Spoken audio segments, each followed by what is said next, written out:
And I was like, let me get down from this lift and get in my truck so I can have a proper conversation. but yeah, so that's kind of how, that's the long story of how things kind of started. But there was like the passion for music and just mostly just to try to get girls. Didn't really work, but yeah. And then like kind of the journey of how it actually started happening for me. And it's nuts, man. Like we put my first song out at the 3 months before COVID hit. Shitty time to start putting out new music as a new artist. that actually it's funny, and just kind of gathering my thoughts for our discussion. That was one of the things. Actually, it says right here, how bad does it suck when your song launches 3 months before COVID, goes to number one, and you can't really fucking monetize it? That's exactly what it says.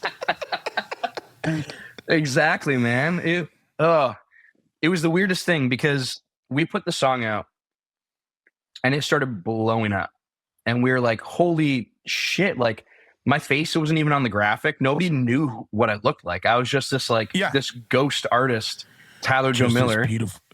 Just this beautiful voice ringing in my ears. Just my sweet, sweet rasp. And yeah, so we put the song out and it's blowing up and like it's reaching like top 20. And so my label is going, hey, we need a music video for this. And like, this is the only week that we can make this happen. And I was like, oh, I'm supposed to be in Guatemala that week. Like we've raised a bunch of money for these building projects. And they're like, well, it's either music video or Guatemala. And I was like, oh, easy. No music video. And so I flew to Guatemala. And still to this day, my first number one song, first song out, still don't have a music video for it. It was worth it, man. If I started giving that stuff up for the things that I'm passionate about, like I'm gonna lose the passion for everything I'm doing.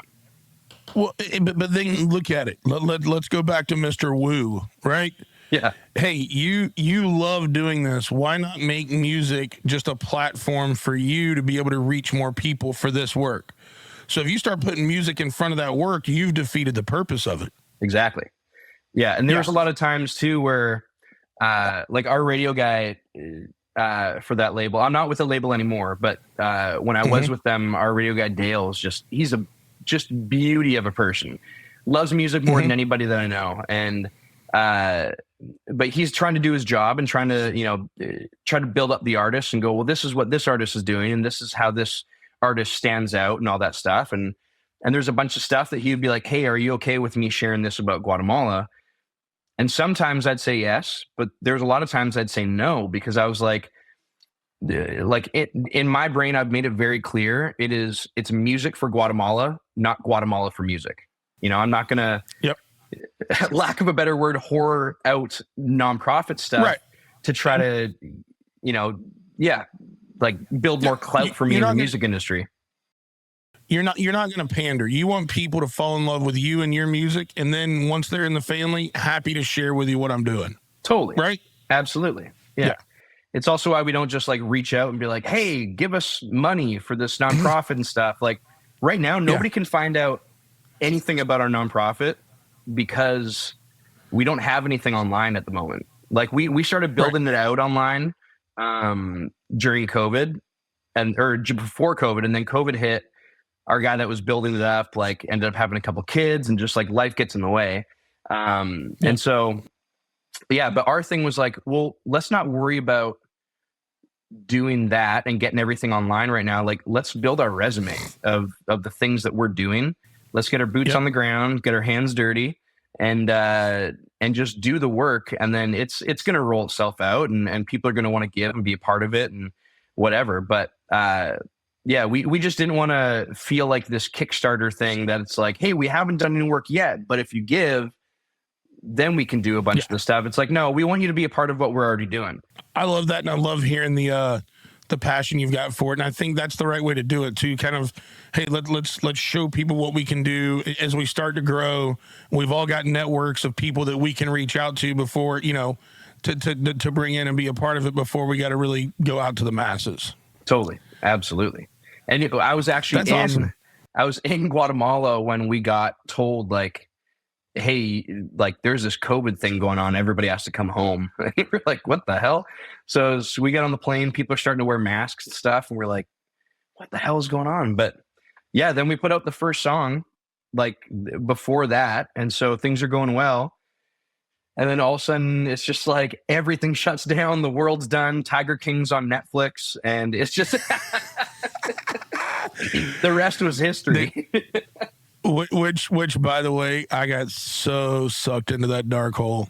Oh that man, Tiger King. Oh, bro, I was head and feet first. I was all in it. Oh, me too. I was I was calling myself Tyler Joe Exotic. Yes, I love it. Yeah, I'm sure probably about the time that COVID sank in, you're kind of like, fuck, why didn't I just stay in Guatemala? yeah. Especially that damn tyrant y'all got up there, Trudeau. Jesus, Pete. I mean, he like the only thing that I think helped keep my sanity with COVID was being in Florida and Ron DeSantis pretty much being like, nah, fuck it, we're keeping this state open. Right. You know what I mean? Like, Yeah. Hey, Open we had some shit happen. Yeah, we had some shit happen, but we feel like we'll be all right. But Yeah. but some of those places, man, especially like where you're at in your career at that point, dude, you're on cloud nine.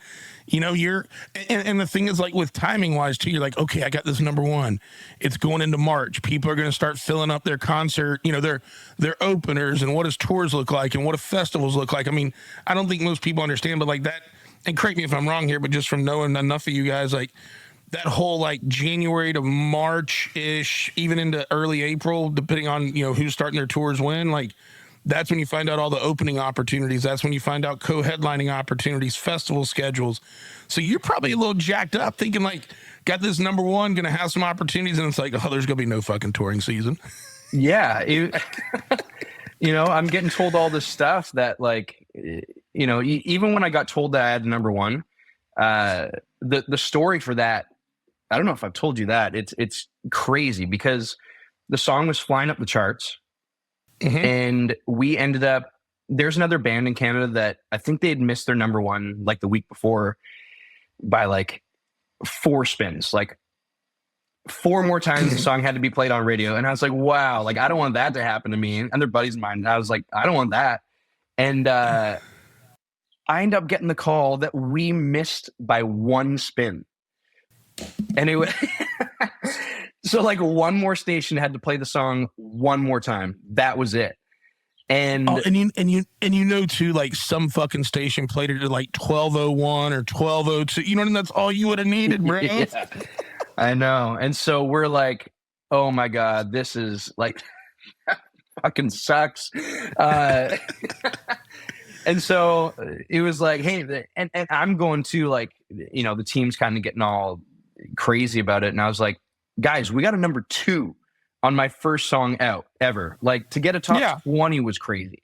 And so I'm stoked about it. It's, you get a bit bummed. And then it was, I'd lost by 1 spin to Luke Combs and Eric Church with their song Does to Me. And I was like, okay, well, how was I even supposed to come close to Luke Combs and Eric Church? And we ended up finding out, I think it was like the next day, I get a call from one of the managers and he's like, hey, you got to get on a Zoom call right now. And I was like, oh, I can't. I'm spraying a ceiling. I can't let it dry. And he's like, no, you got to get on this call. And I was like, no, you're not hearing me. I can't let the ceiling dry halfway. I got to keep spraying. And he's like, get on the call. And I was like, all right, there's something going on, whatever. And so I get on the Zoom call and I'm covered in paint, just covered. And they're like, hey, buddy, you know how we, believe that we missed the number one by 1 spin? And I was like, yeah, how could I forget? And they're like, there's actually a station that you sang the full song of Pillow Talkin' live on the air, which counts as a spin. But the billboards or the country charts didn't include that. So this little station in Saskatchewan calls the billboards or the media base, whatever it was, and they're like, hey, did you guys count the spin? and they looked through the records. They're like, we didn't. So I ended up tying with Luke Combs for the number one spot.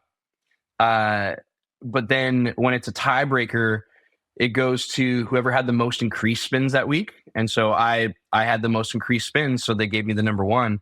But it was like such a crazy like 2 days where it was just like, oh, That's like wild. we think we lost it. But like also the country charts are republishing charts. Like that doesn't seem like that happens. Like, so it was just a crazy thing. But I'm in my office and I've got our like plaques and stuff. And the coolest thing is that on that one, I had to beat out Luke Combs in Canada.